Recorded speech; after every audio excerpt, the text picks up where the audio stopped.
David R. here. Today I'm going to talk to you about this book, Rich Dad, Poor Dad, by Robert T. Kiyosaki with SHARON L. LECTER. I'm sure you've seen this book around. You know, if you've looked up books on Amazon, this book is pretty much everywhere. At least it was, highly promoted. A lot of people have read it. I believe it was a bestseller. Yes. So maybe you haven't actually read the book, though. You've seen it, But I'm going to explain to you what the book is about and what I found useful in the book. Now, if you read it for yourself, you might find something else useful, and that's okay. But I'm just going to point out what I thought the highlights were. For one, the rich dad in this book is Robert's mentor. And the poor dad is Robert's biological father. Now, his biological father was highly educated. He was a college professor. His rich dad, the mentor, didn't even finish middle school. He was not highly educated in academic terms, but he had street smarts and he knew about money. That's why he was rich. Robert said, he's like, I had two fathers, one rich, one poor. One was very intelligent and highly educated, and the other never finished middle school.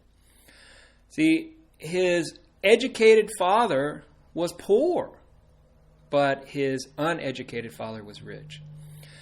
So keep in mind that poor people and middle class people work to earn money. The rich make money work for them. This is why it's important to learn about two key concepts, assets and liabilities. As you can see here, this is the cash flow of an asset. An asset is something that puts money in your pocket, like company shares, corporate bonds, mutual funds, intellectual property, royalties.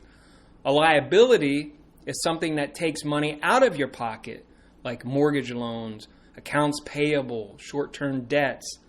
The rich focus on the asset column while everyone else focuses on the liability column. Robert says, whenever I do my talks, I tell the group that financial IQ is made up of four broad areas of expertise.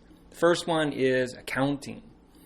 This is financial literacy. The second is investing, the science of money making. The third is understanding markets, the science of supply and demand. And the fourth one is the law, using a corporation to help you get tax breaks. All right, so towards the end of the book, the author offers other advice. Some of it's just kind of general, but I'll give it to you anyway.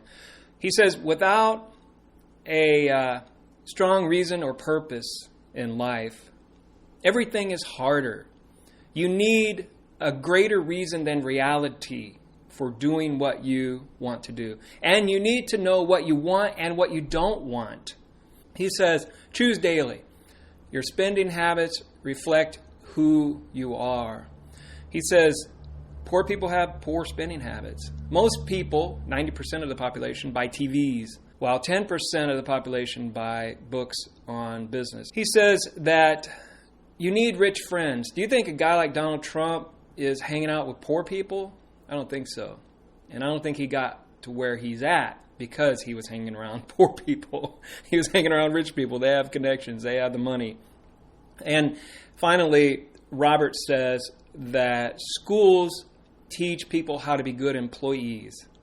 They don't teach them how to become financially literate. Well, anyway, I highly recommend this book as part of your financial education.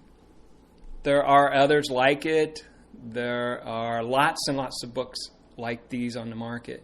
This one I like a lot, though. I really do. I think it's one of my favorites. I like the author, and I believe that you'll get a lot out of it too. Anyway, that's all I got. Talk to you later. Bye.